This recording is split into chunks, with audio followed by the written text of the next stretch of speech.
दो बहुओं वाली सास। सरस्वती के दो बेटे हैं। बड़े बेटे राम की शादी रज्जू से हुई है और छोटे बेटे श्याम के लिए लड़की देखने का सिलसिला जारी है। एक दिन रज्जू की माँ का फोन आता है और उसकी सास फोन उठाती है। हेलो, कौन बोल रहा है? दूसरी तरफ फोन पर रज्जू की माँ लीलावती बोलती है। हेलो समधन जी, मैं लीलावती बोल रही हूँ, रज्जू की माँ। अरे नमस्कार समधन जी, कैसी हो? बहुत दिनों के बाद याद किया आज। यहाँ पर तो सब कुछ ठीक है, बस मेरी तबीयत थोड़ी खराब है। अगर बुरा न मानो तो एक बात बोलूं? अरे कैसी बात कर दी आपने समधन जी, आपकी बात का बुरा क्यों मानना, बोलिए बोलिए। मेरी कुछ दिन से तबीयत ठीक नहीं है और यहाँ पर मेरी देखभाल करने वाला कोई नहीं। क्या आप रज्जू को कुछ दिन के लिए मेरे पास भेज सकती हैं? ठीक है, हम रविवार को रज्जू को छोड़ जाएंगे।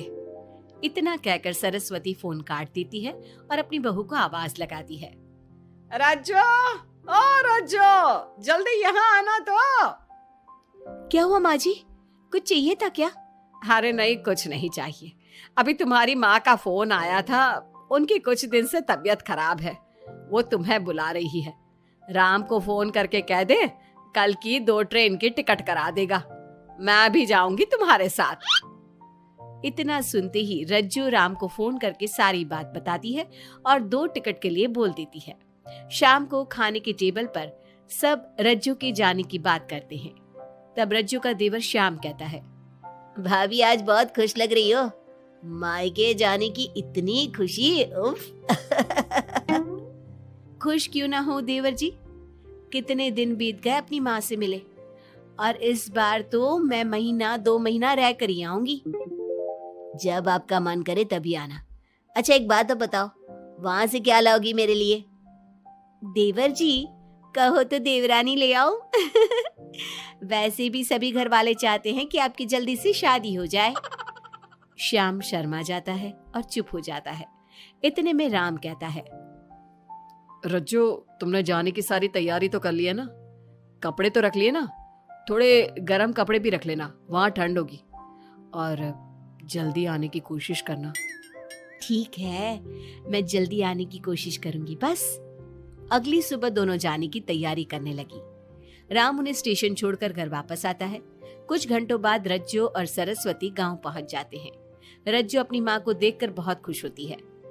माँ, आप अपना बिल्कुल भी ध्यान नहीं रखती, कितनी कमजोर हो गई हैं आप।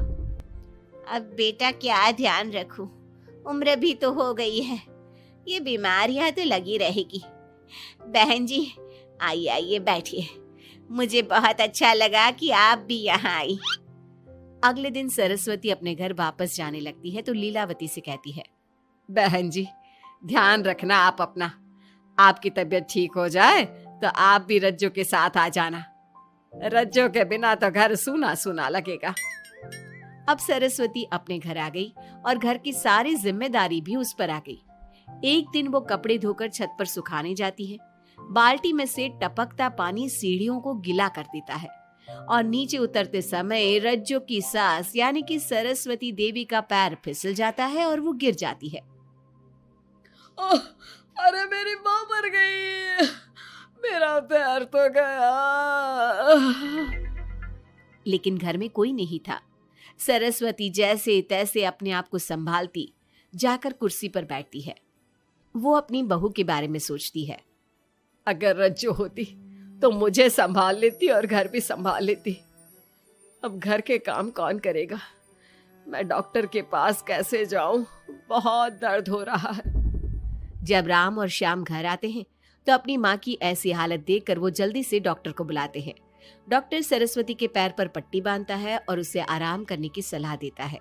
राम कहता है, माँ आप बस आराम करो, मैं रज्जू को खबर कर देता हूँ, वो कल ही यहाँ आ जाएगी। अरे रहने देना बेटा, उसकी माँ की तबीयत ठीक नहीं है, कुछ दिन में वो खुद ही आ जाएगी, उसे परेशान मत कर।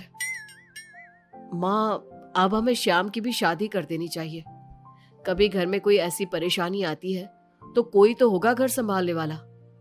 आप और रज्जू की घर के काम काज में मदद भी हो जाएगी। कुछ समय बाद श्याम की शादी सीमा से हो गई। लेकिन सीमा ने तो आते ही घर में क्लेश शुरू कर दिया। वो छोटी छोटी बातों पर लड़ती और उसे देखकर रज्जू का भी बर्ताव बदल गया। एक दिन सीमा सुबह उठने में लेट हो गई और रज्जू ने नाश्ता बना दिया। सभी अपने अपने काम पर चले गए। जैसे ही सीमा अपने कमरे से आई तो रज्जू ने कहा, तुम साफ सफाई कर लो, मैं कपड़े धोने जा रही हूँ, जल्दी काम हो जाएगा। रज्जू की बात सुनते ही सीमा आग बबूला हो गई और कहने लगी, आज मैं उठने में लेट क्या हो गई? आप मुझ पर हुक्म चलाने लगी। मुझसे कोई इस तरह से बात करी है मुझे बिल्कुल भी पसंद नहीं है। अरे सीमा, ये किस तरह की बात कर रही हो तुम मुझसे? मैंने कोई हुक्म नहीं दिया तुम्हें। मैं तो बस काम को जल्दी खत्म करने की बात कर रही हूँ। उन दोनों की नोक झोंक सुनकर सरस्वती बाहर आ जाती है और दोनों को समझाती है। शाम को सब एक साथ खाना खाने लगे। लेकिन खाने के बाद जब सब अपने कमरे में चले जाते हैं और खाने की टेबल पर थाली यूं ही छोड़ देते हैं, सरस्वती को ये देखकर बहुत गुस्सा आता है। वो दोनों बहुओं को बुलाकर कहती है, तुम सब खाना खाकर चले गए, अब ये बर्तन कौन उठाकर रखेगा? मेरे लिए छोड़कर गई हो सारा काम। तुम दोनों को शर्म नहीं आती? अब दोनों बहुएं एक दूसरे के ऊपर बात टालते हुए फिर लड़ने लगी। ये देख सरस्वती परेशान हो गई। उसने दोनों को डांटा और उन्हें अपने कमरे में भेज दिया। सरस्वती ने जूठे बर्तन धोए। कुछ दिन इसी तरह चलता रहा। अब दोनों सास की नजरों में एक दूसरे को गिराने में लग गई। माँ जी, जब भाभी फोन पर बात कर रही थी ना, तो कह रही थी मैं अपने मायके चली जाऊंगी तो देखते हैं कि कौन काम करता है। और ये हम सबकी बुराई कर रही थी वो। बहू, किसी की बात चुपके से सुनना गलत है ना। तुम आज के बाद ऐसा मत करना। अब तुम जाओ, मैं रज्जू को समझा दूंगी। सरस्वती ने रज्जू से बात करके उसे समझा दिया। लेकिन रज्जू को अपनी देवरानी पर बहुत गुस्सा आया। अब वो भी सीमा की चुगली अपनी सास से करने लगी। अगले दिन रज्जू अपनी सास के कमरे में जाती है और कहती है, मैंने सीमा को बात करते सुना था। वो देवर जी से कह रही थी कि अगर हम लोग अलग कहीं रहे तो हम ज्यादा खुश रहेंगे, रोज रोज की लड़ाइयों से भी बचेंगे। सरस्वती को इस बात पर गुस्सा तो बहुत आया, लेकिन उसने कुछ कहा नहीं। जब दोनों बहुओं को लगा कि सरस्वती उनकी बातों में नहीं आने वाली, तो उन्होंने रिश्तेदारों और पड़ोसियों से एक दूसरे की चुगली करना शुरू कर दिया। जब सरस्वती को ये बात पता चली तो उसने इनकी लड़ाई को शांत करने का उपाय निकाला। रज्जो, सीमा, यहाँ आओ दोनों। दोनों अपनी सास के पास आती हैं। कल मैं घर में हवन करवा रही हूँ। तुम पड़ोसियों और रिश्तेदारों को आने के लिए कह दो और हवन की सारी तैयारी कर लो। हवन का दिन आ गया। पंडित जी रामायण का पाठ करने लगे। माता सीता से महान कोई पत्नी नहीं। उन्होंने अपने पति के लिए सारे राजपाट, सुख सुविधाएं त्याग दी। अगर कोई पत्नी अपने पति को परिवार से अलग होने को कहती है तो वो पाप की भागीदार होती है और बेटों को भी मां से अलग नहीं होना चाहिए। सीमा पंडित जी की बात बहुत ध्यान से सुन रही थी और उनकी हाँ में हाँ मिला रही थी। ऐसे ही रामायण का पाठ अंतिम सीमा पर आ गया, जिसमें विभीषण के बारे में बताया गया था। अगर विभीषण अपने भाई का भेद न देता तो रावण का विनाश नामुमकिन था। पूजा खत्म होते ही सीमा बोल पड़ी, तभी तो मैं कहती हूँ परिवार में आपसी प्रेम होना बहुत जरूरी है। लेकिन मेरी सुनता कौन है इस घर में? आपसी प्रेम की बात कौन कर रहा है, जिसने घर में आती ही लड़ाइयां शुरू करवा दी। दोनों में फिर से नोक झोंक शुरू हो गई। सरस्वती दोनों को चुप कराते हुए बोली, अरे चुप हो जाओ तुम दोनों, पड़ोसी क्या कहेंगे, सब सुन रहे हैं तुम्हारी बातें। तभी उनमें से एक पड़ोसन बोलती है, सरस्वती बहन, क्यों चुप करवा रही हो अपनी बहुओं को? हमें तो इनके बारे में सब कुछ पता है। ये दोनों हमारे घर आकर एक दूसरे की चुगली करती है। तुम्हारे घर की हर छोटी से छोटी चीज पता है हमें। आंटी जी, हमने अपना समझ के आपको कुछ बता दिया तो इसका मतलब ये नहीं कि आप सबके सामने हमारी सास से हमारी शिकायत करेंगी। आप तो सबसे बड़ी चुगलखोर हो।